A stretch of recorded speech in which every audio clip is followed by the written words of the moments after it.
beginner's how to and style here. Today I'm going to make jollof rice, aka Ghana Jollof. I would be using foodie spice.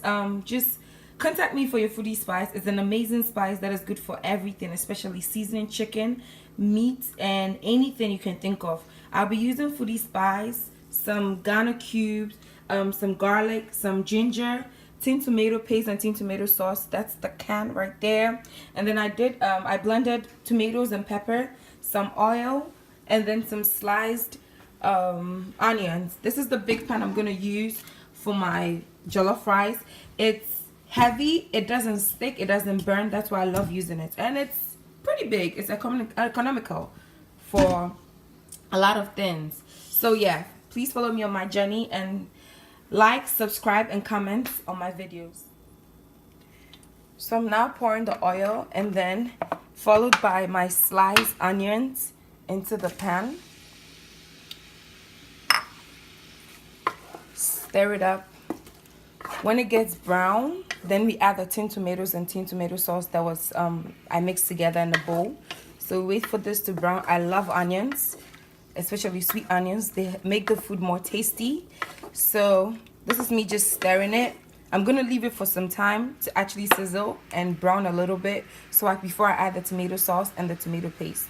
So the onions are pretty much doing its thing, so I'm gonna add the tin tomatoes and the canned tomato sauce to it. You need a lot of tin tomatoes if you're doing jollof rice, for the color and also for taste.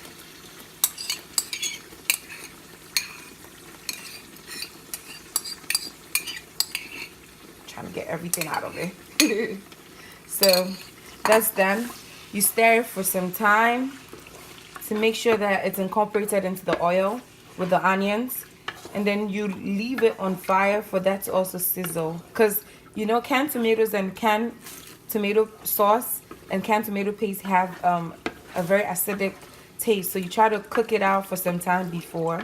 So this is me just stirring it. It's already incorporated into the onions, so you leave that one also for like 5 minutes, and then we'll come back to it, adding other spices and tomatoes and onions to it. So the tin tomatoes is pretty much cooked to a certain extent. I'm gonna add my tomatoes, onions, and pepper to the tin tomatoes and onions. So it's kind of like you're making tomato sauce, but the only difference between making tomato sauce and jollof is the rice, pretty much. So it's just you incorporating rice and tomato sauce in to your pan. So now we're gonna stir for some time, and I'm gonna leave this for like 5 to 10 minutes for it to kind of boil before we add any other thing. So I want the tomatoes to actually also cook just the same way the tin tomatoes cooked. So yeah, I'm gonna leave this for 5 to 10 minutes and then come back to it afterwards. The tomatoes is pretty much cooked to a certain extent. I'm gonna raise the temperature to a 4, like 4 or 5 thereabout. And then as it's doing this thing, I'm gonna add some garlic to it. I don't measure my garlic, I just kind of eyeball it. And then add some ginger. These are very good. They're natural spices that you need for jollof. Some ginger to it. Again, I don't measure this, unfortunately. You just have to eyeball it.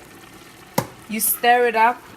So this is where, after stirring up, I add other spices that I need to add. I don't do much spice, but one thing you need to know about jollof is you do, let's say, ×2 of the spices you use, because of maybe the water you add, also the rice also you add. So you do ×2. So if it's salt, a little bit extra salt, more than you would use for a tomato sauce. So I have the foodie spice here. Again, contact me if you want your foodie spice. It's an amazing spice. I'm gonna add like 2 dashes of foodie spice to it. I added more than 2. And then I made chicken, and this is the chicken stock I have right here. Always save your chicken stock or beef stock, and then you can add it also to the food. All right, So you stir all that up. Stir it up. And then for now, I'm gonna add my seasoning. This is Ghana seasoning. All my Ghanaians will know this. It's a Maggi cube and onga. I love this combination because it gives really good taste. And as I said, usually if it was tomato sauce, you add just one, but because it's jollof rice that you need a lot, you kind of add two to it to give it more spice, because the moment you add the rice, it kind of balances it if it's extra spice. It doesn't get all spicy or all seasoned up. And if it's salt you're adding to, make sure that the salt is double of it. So if maybe 1 teaspoon of salt, I'm just give an example, you do 2 teaspoons of salt. So this is me adding the onga again all around it, and this is gonna simmer for some time, for like, I'm gonna give it like 10 to 15 minutes to simmer. The reason being that I'm trying to get it to cook so that when I add the rice, it doesn't have to cook extra by the time, because if the stew is cooked, all that needs to cook now when I add the rice is the rice. So I'm gonna stir this up, and then afterwards leave it on fire again for 10 to 15 minutes, and then we'll be back to pour in the rice. Okay, so the stew is really much cooked to a certain extent. I'm gonna add my rice, and then this is like 2 cups of rice, pretty much this 2 cups of rice. We need more rice to it, so we need 1 more of this calabash. This is it's just a regular calabash I got from Ghana, but you could use 2 to 2.5 cups of rice. I'm gonna add another cup of rice, another bowl of rice just like this to it, and then hopefully that will suck up a lot of the stew, and then I'll come back again. Oh, let me say calabash of rice, and as I said before, it's 2 to 2.5 cups of rice. I'm gonna pour it inside again, and then we'll stir. Usually when you stir, that's what it shows you if you need more rice or not, and I'm guessing I will need more rice. As I said earlier in the before when I began the video, this saucepan is really big and it's good for a lot of food. So as I'm stirring, I realized that the rice is more than the stew, so I'm gonna add half or less than half of this again to get the desired amount, so we don't cook it too soggy or too hard. We're trying to get it as soft, but it's not mushy. It comes out really good. So yeah, I'm gonna stir it, and then I'm gonna add half of this calabash again to it.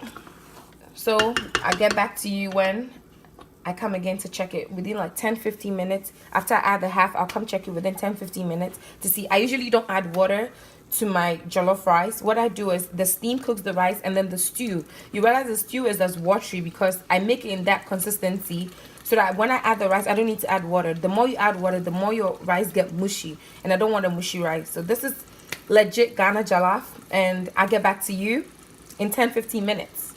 Okay, so it's been 10-15 minutes. Jollof is halfway done. You stir it. So if this is the time you like veggies in your jollof, this is where you can add it to it before you cover it up. So I have green peppers cut up, bell peppers. So I'm just gonna put it in there, get everything in there, stir it up one more time, and then I'll cover it again. But this time, to get more moist in there and make the vapor cook the rice, I'm gonna lower it to 1, and then I'm gonna put a cling film on it. It can be a cling film that you put on it, or you can do paper towel. You wet paper towels, or you don't even have to wet it. You just put paper towels on top of it and then a cling film. I'll show you when I do it. All right, so we'll come back again, and then cling film on it all the way to cover it. That traps the moist into it, and then the vapor does not escape. That turns it into water, and then it goes back in to cook it. So I'm gonna put this on top of it. This is how I do my jollof rice, and it works for me. So you just put, this is all just to trap the vapor so nothing comes out. So this is how we're gonna leave it for another 10 to 15 minutes, and then 15, sorry, and then we put this on top of it just like that, and then we'll be back to check in 10 to 15 minutes. Hopefully it should be done by then, and then we'll be back again. So we're about to see how this is going. I think it's almost done. So I took the paper towel off it. I'm about to take the cling film. You have to be very careful because this is where the vapor can literally burn you. So the jollof is done. As you can see, it's pretty much done, and it tastes good. Good. So this is the jollof. So at this point, this is where I usually add anything, maybe chicken or beef or anything I have. So you have chicken in the oven. What I do is I literally just pour the whole thing into it and then stir it up. Stir everything up. And we're good to go. We're good to go. So yep, that is how I cook my jollof rice. I thought I should share with you. So like, comment, and subscribe to this video so you can get more cooking videos. This is Anna, how to and style. And thank you so much for watching. Take care and be blessed. Bye.